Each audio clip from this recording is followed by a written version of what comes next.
अस्सलाम वालेकुम बच्चे, कैसे हैं सब लोग? होप सो सब ठीक होंगे। आज हम फर्स्ट ईयर के physics according to new syllabus chapter 7 के बच्चे एक्सरसाइज के शॉर्ट एमसीक्यूज देखेंगे।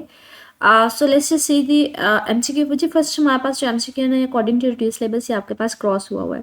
सेकंड वाला एमसीक्यू है, कहते हैं this principle of superposition in waves is stated eight.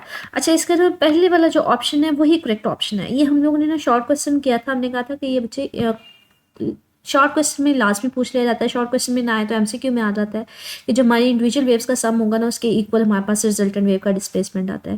ये हमने टॉपिक किया था दिस वन, ठीक है, प्रिंसिपल ऑफ सुपरपोजिशन। तो इसमें यही था कि डिस्प्लेसमेंट जो इंडिविजुअल वेव्स का होता है वो एड अप होकर आपको रिजल्टेंट वेव दे देता है, ठीक है। इसी को प्रिंसिपल ऑफ सुपरपोजिशन बोला था, जिसमें मैंने आपको एक्सप्लेन भी किया था अगर ये दो वेव्स हैं तो इन दोनों का डिस्प्लेसमेंट एड अप हो जाएगा, ठीक है, और वो एम्पलीफाई हो जाएगा रिजल्टेंट वेव का। तो दो वेव्स अगर मैं एक को y1 से लिख रही हूँ y2 से, तो इन दोनों का जो हमारे पास एम्पलीट्यूड है वो एड अप होकर मैक्सिमम रिजल्टेंट आ जाता है, ठीक है। तो इसका फर्स्ट वाला ऑप्शन ठीक है। 7.3 7.4 नहीं करना, 7.5 करना है बच्चे। Stationary waves are defined. Stationary waves हमने कहा था कैसी वेव्स होती हैं जो अपनी ही जगह पे ऑसिलेट करती रहती हैं, ठीक है। इसमें हम लोगों ने ना ये देखा था किस तरह से ना लूप्स बन रही होती हैं, एक loop, to loops, three loops, ठीक है, और वो अपनी जगह पे ऊपर नीचे वाइब्रेट कर रहा होता है। लाइक स्टेशनरी वेव्स कब मिलती है बच्चे? जब दो वेव्स ऑपोजिट डायरेक्शन में जा रही हो, तो वहां पे ये देखें, ये ब्लू वाली साइड पे जा रही है, ये रेड वाली साइड पे जा रही है। जब ये दोनों मिलती है ना तो आपके पास ये वाली वेव ब्लैक वाली बन रही होती है। अब ब्लैक वाली में देखें ये वाले जो पॉइंट्स है ना ये अपनी जगह से मूव नहीं कर रहे। मूव कौन से कर रहे हैं? ये दरमियान वाले पॉइंट्स मूव कर रहे हैं, ठीक है। ये इतनी जल्दी हमारे पास वेव बन रही होती है ना ब्लैक वाली की, हमारे पास इस तरह से ना लूप्स की फॉर्म में नजर आ रहा होता है। अब यहाँ पे हमारे पास क्या होता है कि फिक्स पोजीशन, यहाँ पे ये वाले पॉइंट्स होते हैं ना ये मूव नहीं करते, दरमियान वाले फिक्स पोजीशन पे ऊपर नीचे ऑसिलेट कर रहे होते हैं मुसलसल, ठीक है। जैसे मैंने आपको यहाँ पे दिखाया भी है कि हमारे पास ये वाले मिड वाले पॉइंट्स मूव कर रहे होते हैं, ये पॉइंट या ये वाला पॉइंट या ये वाले पार्टिकल्स होते हैं ये अपनी जगह से मूव नहीं करते। तो इस तरह की जो वेव्स होती हैं इनको नाम देते हैं स्टेशनरी वेव्स का, जहाँ पे पार्टिकल्स फिक्स पोजीशन के अराउंड ऊपर नीचे मूव ऑन कर रहे होते हैं। तो हमारे पास इसका करेक्ट ऑप्शन यही है कि वो फिक्स पोजीशन के अराउंड ऑसिलेट करेंगे। ऑसिलेट का मतलब होता है मूव करना। हार्मोनिक्स किसको बोलते हैं मुझे? हार्मोनिक्स हमने पढ़ा था कि हमारे पास जो इंटेग्रल मल्टीपल होते हैं फंडामेंटल फ्रिक्वेंसी का, ठीक है। इंटेग्रल मल्टीपल का मतलब है 1 टाइम फ्रिक्वेंसी, 2 टाइम फ्रिक्वेंसी। ये हम लोगों ने टॉपिक में देखा था, ये टॉपिक हमने हार्मोनिक्स का देखा था, ठीक है, छोटा सा 147 पेज के ऊपर, कि अगर इनिशियल फ्रिक्वेंसी मेरे पास f1 है तो हमारे पास जो हाई फ्रिक्वेंसीज होती है ना इसका मल्टीपल आ रही होती है 2 टाइम, 3 टाइम, 4 टाइम, तो हम कहते हैं इंटेग्रल मल्टीपल आ रही होती है, ठीक है। तो जो इंटेग्रल मल्टीपल आ रही होती है फिर हम लोग उसको नाम दे देते हैं हार्मोनिक फ्रिक्वेंसीज का। तो ये हमारे पास एमसीक्यू फंडामेंटल फ्रिक्वेंसी का जो अगर मल्टीपल आ रही है तो फिर उनको नाम देंगे हार्मोनिक फ्रिक्वेंसीज का, ठीक है। 7.6 के बाद आज हम 7.7 के ऊपर, कहते हैं result of constructive interference between two waves is, ठीक है। अब वेव कौन सी वो बता रहा है आपके पास? कंस्ट्रक्टिव है। इंटरफेरेंस की हमने दो पढ़ी थी टाइप, एक कंस्ट्रक्टिव और डिस्ट्रक्टिव। वो आपसे बात किसकी कर रहा है? कंस्ट्रक्टिव। तो कहते हैं कंस्ट्रक्टिव में रिजल्ट क्या आएगा? ये हम लोगों ने इंटरफेरेंस का टॉपिक पढ़ा। कंस्ट्रक्टिव इंटरफेरेंस में होते बच्चे अगर दो वेव्स जो है ना वो एक ही डायरेक्शन में मिल जा रही हैं और एक का क्रस्ट दूसरे के क्रस्ट से, एक का ट्रफ दूसरे के ट्रफ से मिलता है ना, तो उसका जो रिजल्टेंट है वो एम्पलीट्यूड हाई हो जाता है, ठीक है। तो ऐसे वाली को बोलते हैं कंस्ट्रक्टिव। कई नई चीज बन रही है, एम्पलीट्यूड हाई हो रहा है। लेकिन अगर एक का क्रस्ट दूसरे के ट्रफ से मिल रहा हो तो वहां पे कोई रिजल्ट नहीं आता, जो हो रहा होता है वो भी डिस्ट्रॉय हो जाता है, तो इसको नाम देते हैं डिस्ट्रक्टिव का। तो कहते हैं कंस्ट्रक्टिव इंटरफेरेंस में क्या होगा बच्चे? एम्पलीट्यूड जो होगा वो हाई हो जाएगा, इंक्रीज हो जाएगा। तो इसका करेक्ट ऑप्शन क्या होगा? An increase in the amplitude, ठीक है। अगला एमसीक्यू है, कहते हैं if the amplitude of the wave is tripled, amplitude को ट्रिपल टाइम कर दें तो एनर्जी के ऊपर क्या इफेक्ट आएगा? अच्छा, ये हमने ना इंटेंसिटी के दरमियान और एम्पलीट्यूड के दरमियान रिलेशन पढ़ा था, स्क्वायर के इक्वल होता है। अब अगर एम्पलीट्यूड हम 3 टाइम कर देंगे, 3 का स्क्वायर क्या आ जाएगा? 9 आ जाएगा, ठीक है। तो हमारे पास लाइक एनर्जी और एम्पलीट्यूड का रिलेशन क्या होता है? स्क्वायर के इक्वल होता है। आपके पास एम्पलीट्यूड 3 दिया हुआ है बच्चे, 3 का स्क्वायर लेंगे तो 9 आ जाएगा, तो एनर्जी कितनी इंक्रीज होगी? 9 टाइम होगी। तो इसका करेक्ट ऑप्शन क्या होगा? 9 टाइम्स। विच इज 7.9 जो है ये भी रिड्यूस सिलेबस में नहीं है, ये नहीं करेंगे। 7.10 पे आ जाए। कहते हैं typical frequency range of the microwave, ठीक है। माइक्रोवेव हमारे पास ना ये इलेक्ट्रोमैग्नेटिक वेव होती है जिसमें डिफरेंट वेव्स होती हैं, like radio wave, microwave, infrared. तो जैसे जैसे हम आगे जा रहे होते हैं ना वेवलेंथ कम हो रही होती है, तो ये देखिए ये जो वैल्यू ना वेवलेंथ की है। लेकिन जैसे जैसे हम आगे जा रहे होते हैं ना फ्रिक्वेंसी इंक्रीज हो रही होती है। फ्रिक्वेंसी का मतलब होता है नंबर ऑफ ऑसिलेशन। अब ये देखें यहाँ पे कम ऑसिलेशन है ना, लेकिन जैसे जैसे जाते जा रहे हैं ऑसिलेशन बढ़ती जा रही हैं, फ्रिक्वेंसी ज़्यादा होती जाती है। अब माइक्रोवेव में जो फ्रिक्वेंसी है ना ये देखें 10⁻⁴ से आगे है, मतलब 8 की रेंज में है। तो 8 के पास पास आपके पास ऑप्शन कौन सा है यहाँ पे, आपके पास 8 के पास पास वाला ऑप्शन ये वाला, ठीक है, 9 से 11 तक। क्योंकि बच्चे ये देखिए ना, आपके पास ये फ्रिक्वेंसी जो है वो इंक्रीज हो रही है, ठीक है, 8 से ऑनवर्ड, तो हमारे पास ये वाला बेटर ऑप्शन है। अगला हमारे पास एमसीक्यू है, कहते हैं the bending of wave around an obstacle is called. बच्चे बेंडिंग को हमने नाम क्या दिया था, डायफ्रैक्शन का। ये हमने टॉपिक भी किया था हमारे पास, ये देखिए ये हमने डायफ्रैक्शन का किया था कि अगर किसी होल में से और स्मॉल सी ओपनिंग में से लाइट गुजरती है तो वो बेंड होना शुरू हो जाती है, तो बेंडिंग ऑफ वेव को हमने नाम दिया था डायफ्रैक्शन का, ठीक है। ये हमारे पास एमसीक्यू डायफ्रैक्शन आ जाएगा। सेकंड लास्ट हमारे पास, सॉरी लास्ट वाला एमसीक्यू 7.12 कहते हैं Doppler effect use in astronomy. अच्छा, एस्ट्रोनॉमी ने हमने क्या कर सकते हैं, गैलेक्सीज वगैरह की जो वेलोसिटी है ना वो फाइंड आउट कर सकते हैं, ठीक है। हमने डॉपलर इफेक्ट पढ़ा क्या था वैसे बेसिकली, कि ये डॉपलर इफेक्ट ना हमने एप्लीकेशंस पढ़ी थी कि हम लोग इसको यूज़ कर सकते हैं कि जो डिस्टेंट हमारे पास दूर के सितारे या गैलेक्सीज वगैरह हैं उनके स्पीड को फाइंड आउट करने के लिए, ठीक है। तो इसमें बेसिकली होता है कि हमारे पास एक वेव, इलेक्ट्रोमैग्नेटिक वेव भेजी जाती है, जब वो किसी चीज़ से रिफ्लेक्ट होकर आती है तो उसकी प्रॉपर्टीज चेंज हो जाती हैं। तो इंसिडेंट वेव और रिफ्लेक्टेड वेव की जो प्रॉपर्टीज चेंज होती है उनके कंपैरिजन से हमें पता चल जाता है कि ऑब्जेक्ट कितनी दूर है, पास आ रहा है, अगर किस स्पीड के साथ आ रहा है, तो उससे हम उसको आइडेंटिफाई कर सकते हैं। तो ये डॉपलर इफेक्ट था कि जो रिफ्लेक्टेड वेव है हमारे पास उसकी प्रॉपर्टीज चेंज हो जाएंगी, कि आइदर ऑब्जेक्ट जो है वो मूव कर रहा है टूवर्ड्स या अवे, उस हिसाब से जो हमारे पास रिफ्लेक्टेड वेव होती है उसकी फ्रिक्वेंसी चेंज हो जाती है, ठीक है। तो फ्रिक्वेंसी डिफरेंस से हमें आइडिया हो जाता है। नेक्स्ट बच्चे शॉर्ट क्वेश्चंस पे चलते हैं। सिंपल शॉर्ट क्वेश्चंस है हमारे पास 7.1 कहते हैं what are the conditions for the interference to occur. Interference के लिए ज़रूरी क्या है हमारे पास, तो ये हमारे पास इसकी कंडीशंस हैं। इंटरफेरेंस के लिए दो चीज़ें ज़रूरी हैं, एक तो हमारे पास क्या है कि कांस्टेंट फेज डिफरेंस होना चाहिए, दूसरा फ्रिक्वेंसी और वेवलेंथ हमारे पास सेम होनी चाहिए। हमारे पास अगर इंटरफेरेंस हम अगर करवा रहे हैं तो हमारे पास फ्रिक्वेंसी सेम होनी चाहिए। फ्रिक्वेंसी का मतलब है ऑसिलेशंस, नंबर ऑफ ऑसिलेशंस दोनों सोर्सेज से सेम होनी चाहिए, ठीक है। वेवलेंथ भी सेम होनी चाहिए। यहाँ पे देखिए जितनी ऑसिलेशंस हैं उतनी ही हैं, तो हम कहते हैं फ्रिक्वेंसी भी सेम हो और हमारे पास क्या होनी चाहिए, उनके दरमियान वेवलेंथ भी सेम होनी चाहिए। दूसरा कहते हैं कांस्टेंट फेज डिफरेंस होना चाहिए। कांस्टेंट फेज डिफरेंस का मतलब है अगर ये स्टार्ट जीरो से हो रहा है तो जीरो से, अगर 180 के फेज डिफरेंस हो रहे थे हर पॉइंट पे 180 का फेज डिफरेंस हो, मतलब बच्चे ये जीरो से स्टार्ट हो रहा है, ये 180 से स्टार्ट हो रहा है, ठीक है। मतलब ये क्रस्ट है तो ये ट्रफ, तो आगे भी यही पैटर्न चलना चाहिए, फिर ये ट्रफ होगा, ये क्रस्ट होगा, ये क्रस्ट होगा, ये ट्रफ होगा, ये चेंज नहीं होना चाहिए। तो ये कांस्टेंट फेज डिफरेंस इसको बोलते हैं। मतलब एंगल की बात की जाती है, आपकी बुक में यहाँ पे डिटेल में नहीं बताया हुआ एंगल, तो हम इसको शॉर्ट फॉर्म में लेंगे कि अगर दोनों क्रस्ट मतलब मैच कर रहा है तो दोनों का क्रस्ट एट अ टाइम आना चाहिए। क्रस्ट क्रस्ट फिर ट्रफ ट्रफ क्रस्ट क्रस्ट, तो हम कहते हैं इसको कांस्टेंट फेज डिफरेंस है। मतलब स्टार्टिंग में अगर कोई डिफरेंस नहीं है, दोनों क्रस्ट है तो वो क्रस्ट ही रहते हैं।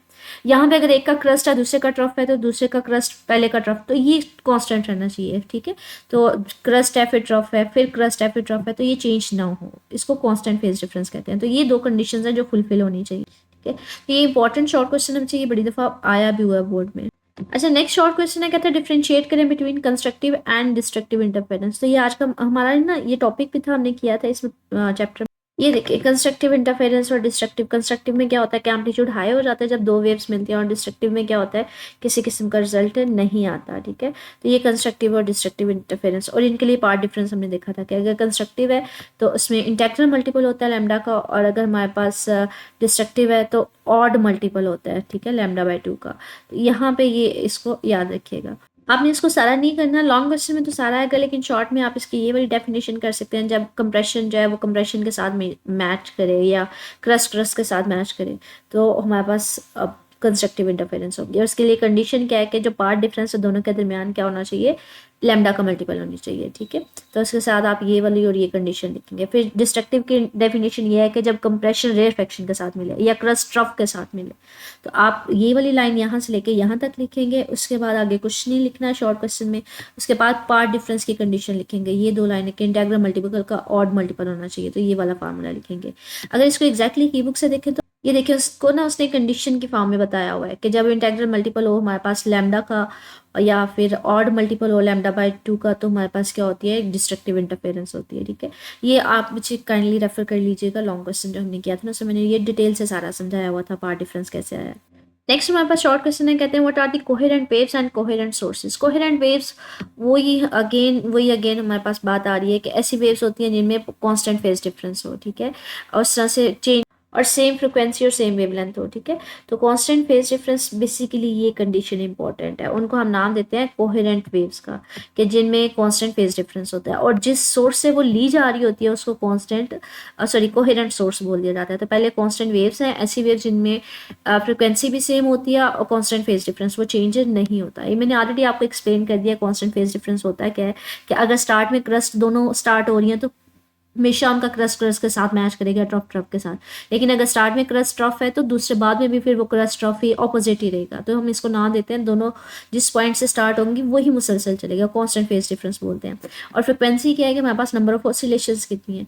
तो ऐसी वेव जिनमें ये दो प्रॉपर्टीज पाई जाती हैं उनको कोहेरेंट वेव्स कहते हैं, और जिन सोर्स से ये प्रोड्यूस करवाई जाती है उन सोर्स को बोला जाता है कोहेरेंट सोर्सेज, ठीक है। कहते हैं एग्जाम्पल हमारे पास क्या है, एग्जाम्पल हमारे पास लेजर बीम, जो लेजर लाइट होती है ना बच्चे, वो सारी कोहेरेंट होती है।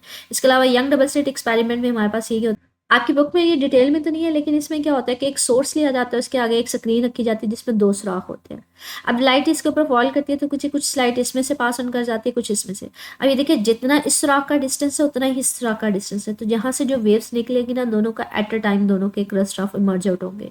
हम कहते हैं कॉन्स्टेंट फेज डिफरेंस है क्योंकि दोनों एट अ टाइम वेव्स यहाँ से निकल रही हैं, ठीक है। तो ये भी हमारे पास, इसको नाम देते हैं young double slit experiment. Double slit का मतलब है दो सुराख है, और साइंसदान ने दिया था यंग के नेम से इसको यंग डबल स्लिट एक्सपेरिमेंट बोला जाता है। अच्छा, आगे हमारे पास 7.4 और 7.5 है, ये क्रॉस हुआ हुआ है, ये हमने नहीं करना। 7.6 करेंगे हम लोग, वो शॉर्ट क्वेश्चन है। कहते हैं how would you apply Doppler effect in studying the cardiac problem in humans. अच्छा, ये एप्लीकेशन हमने पढ़ी थी डॉपलर इफेक्ट की, तो उसी को अगेन हम देखेंगे कि ये इसकी एप्लीकेशन है डॉपलर इफेक्ट की, कि हमारी वेन्स वगैरह में अगर कहीं पे प्रॉब्लम आ जाए, ब्लड सर्कुलेशन ठीक ना हो, कहीं पे स्टेनोसिस आ जाए। स्टेनोसिस का मतलब है कहीं पे हमारे ब्लॉकेज वगैरह हो जाए, या कहीं पे फ्लो हो रहा है तो वेन बंद ही ना हो रही हो, वॉल्व हमारी जो है वो कभी बंद होती है कभी ओपन होती है, ठीक है। तो स्टेनोसिस का मतलब है वो बंद हो गई है, ब्लॉकेज हो गई हुई है, तो फ्लो नहीं हो रहा हमारे पास। या फिर रिगर्टेशन का मतलब है कि हमारे पास अगर एक दफ़ा वॉल ओपन हो गया तो वो बंद नहीं हो पा रही, मतलब अब नॉर्मेलिटीज़ है, कोई मतलब प्रॉपर वर्किंग नहीं हो रही। तो इसका आइडिया हम डॉपलर इफेक्ट से लगा सकते हैं। डॉपलर इफेक्ट से ये हमने देखा था डिटेल। डॉपलर इफेक्ट में इसी तरह से वर्किंग होती है कि आप लाइट फॉल करवाते हैं और हमारी जो वॉल्स होती हैं, ब्लड वेसल्स वगैरह होती हैं, उसके ऊपर लाइट फॉल करवाती है, और जैसे यहाँ से रिफ्लेक्ट होकर आएगी उसकी फ्रिक्वेंसी या वेवलेंथ चेंज हो जाती है। तो रिफ्लेक्टेड वेव को स्टडी करके हम आइडेंटिफाई करते हैं कि हमारे वेन्स में कहीं ब्लॉकेज वगैरह तो नहीं हुई, या वॉल ओपन है तो उसको बंद होने में तो प्रॉब्लम नहीं हो रही, ठीक है। कहते हैं हम लोग उस चीज़ का आइडेंटिफाई कर लेते हैं। अब अगर हमें पता चल जाता है कि कहीं पे हमारे पास कहाँ पे प्रॉब्लम है, तो कहते हैं उसके लिए ना बैठे जगह पे पेस मेकर लगा सकते हैं। पेस मेकर क्या होता है बच्चे, एक छोटा सा डिवाइस है जिसके जरिए हमारे हार्ट को ना कह लें कि इलेक्ट्रिकल वोल्टेज दिया जाता है, मतलब इलेक्ट्रिकल सिग्नल्स वगैरह दिए जाते हैं, ठीक है। और इलेक्ट्रिकल सिग्नल्स वगैरह हम क्या मतलब अगर हमारी हार्ट बीट नॉर्मल नहीं है, स्लो है या इस तरह से है, तो हम क्या करते हैं इसके जरिए इलेक्ट्रिकल सिग्नल्स देते हैं, या कह लें शॉक इलेक्ट्रिकल वोल्टेज कह लें वो दिया जाता है, ठीक है। वो बेसिकली उसको रेगुलेट करवा रहा होता है, ठीक है। अब हमें ये पता चल, ये कॉलर बोन के जरिए यहाँ पे होती है ना, उसके साथ यहाँ पे अटैच किया जाता है। अब हमें पता होगा कि कहाँ पे प्रॉब्लम है, तो इसको मैं एक अच्छी उस जगह पे फिक्स कर सकती हूँ, वहाँ पे इसको यूज़ किया जा सकता है। तो इसका मतलब है सबसे पहले तो हमें प्रॉब्लम इंडिकेट करने की जरूरत है कि कहाँ पे किस वॉल में प्रॉब्लम आ रही है जिसकी वजह से हमारा पास कह लें अब नॉर्मलिटीज आ रही हैं। जब वो पता चल जाएगा तो हम पेस मेकर को यूटिलाइज कर सकते हैं। तो इसके आंसर में अगर हम लोग एग्जैक्टली का आंसर देखें तो वो यहाँ पे इसके आंसर को इसी तरह से एक्सप्लेन कर रहा है कि हमारे पास ना किसको कार्डियोग्राफी में कहाँ पे, कार्डियोग्राफी का मतलब होता है, कार्डियक प्रॉब्लम्स का मतलब होता है जो हार्ट से रिलेटेड प्रॉब्लम्स होती हैं, ठीक है। तो कहाँ पे इसको चेक करने के लिए इस्तेमाल किया जाता है, अगर हमें पता चल जाएगा तो हम बेटर इस्तेमाल कर सकते हैं पेस मेकर का, ठीक है। तो ये इसकी एप्लीकेशन में आ जाता है। वही कह रहे हैं कि हम क्या करते हैं, वॉल के ऊपर जो वेव्स हैं उनको करवाते हैं, फॉल करवाते हैं, जो आउटपुट आ रहा होता है मतलब रिफ्लेक्टिव वेव होती है, उसको स्टडी किया जाता है, उसको कैलकुलेट किया जाता है, जिससे हमें पता चल जाता है कि कहाँ पे एबनॉर्मलिटीज हैं, ठीक है। नेक्स्ट हमारे पास बच्चे शॉर्ट क्वेश्चन है, कहते हैं what is mean by diffraction of wave forward purpose the ripple tank is use. वही again diffraction bending of light है, रिपल टैंक जो है ना उसको एक्सपेरिमेंट के लिए इस्तेमाल किया जाता है डायफ्रेक्शन को चेक करने के लिए, जिसमें डायफ्रेक्शन को हमने डिफाइन किया था कि बेंडिंग ऑफ लाइट है, और रिपल टैंक इसको सपोर्ट करने के लिए हमने ये वाला एक्सपेरिमेंट देखा था कि अगर यहाँ पे कोई इस तरह से हम रख दें, कोई पानी रखा होता है, अगर कोई यहाँ पे ऑब्जेक्ट प्लेस कर देंगे तो वो उसके अराउंड जो है वो बेंडिंग होना शुरू हो जाएगी। तो ये एक एक्सपेरिमेंट था उसको सपोर्ट करने। यहाँ पे इसी चीज़ को बता रहा है कि डायफ्रैक्शन है क्या, बेसिकली बेंडिंग ऑफ लाइट है।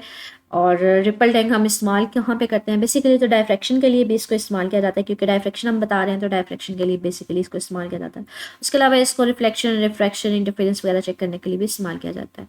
आप इसको सपोर्ट कर रहे हैं तो हम इसी के रेफरेंस से इसको बताएंगे कि डायफ्रैक्शन को स्टडी करने के लिए यूज़ किया। तो ये बच्चे हमारे पास शॉर्ट क्वेश्चंस थे। मज़ीद इसमें से कुछ पूछना हुआ, कोई पॉइंट मिसिंग हुआ तो मेरे से कमेंट सेक्शन में पूछ लीजिएगा। ओके, अल्लाह हाफिज़।